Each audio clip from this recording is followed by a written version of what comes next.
So in this video, we're going to explore the concepts of absolute and comparative advantage and what that means for specialization and trade. Let's begin with absolute advantage. Absolute advantage is the ability to produce the same amount of goods with less resources, or equivalently, the ability to produce more goods with the same amount of resources. For example, let's say it took Rahul 3 hours to finish his econ homework, but it took Meena only 1 hour.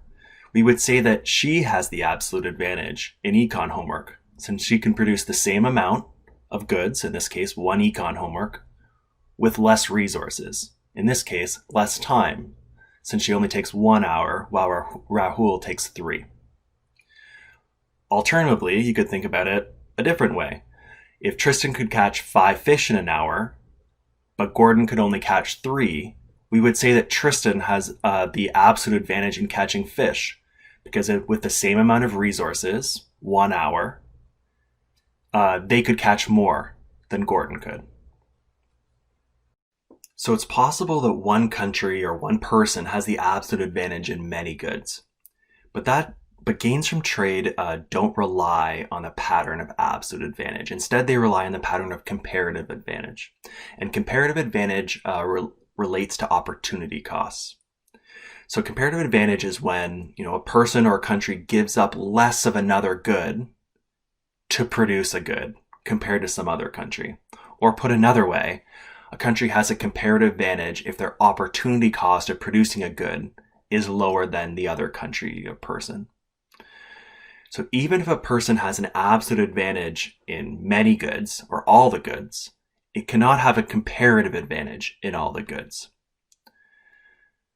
For instance, imagine Tristan can either catch 5 fish or chop 30 pieces of wood in 1 hour, while Gordon can either catch 3 fish or chop 15 pieces of wood in an hour. We can see right away that Tristan has the absolute advantage in both of these goods. They can produce more of each of these goods with the same amount of resources. We can also see that Tristan's opportunity cost of 1 fish is 6 pieces of wood, while Gordon's opportunity cost of 1 fish is 5 pieces of wood. We can take the inverse and we can see that Tristan's opportunity cost of 1 piece of wood is 1/6 of a fish, while Gordon's opportunity cost of wood is 1/5 of a fish. So Gordon is going to have the comparative advantage in fish, while Tristan's going to have the comparative advantage in wood, despite Tristan having the absolute advantage in both of these goods.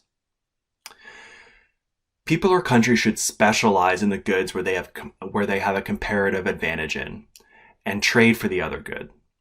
In this way, total production in the world or in our society can increase. Again, we're not saying anything about how these gains are divvied up. In the next video, we're going to go through a more concrete example, and then we can start to discuss terms of trade or the prices of one good in terms of another when we trade.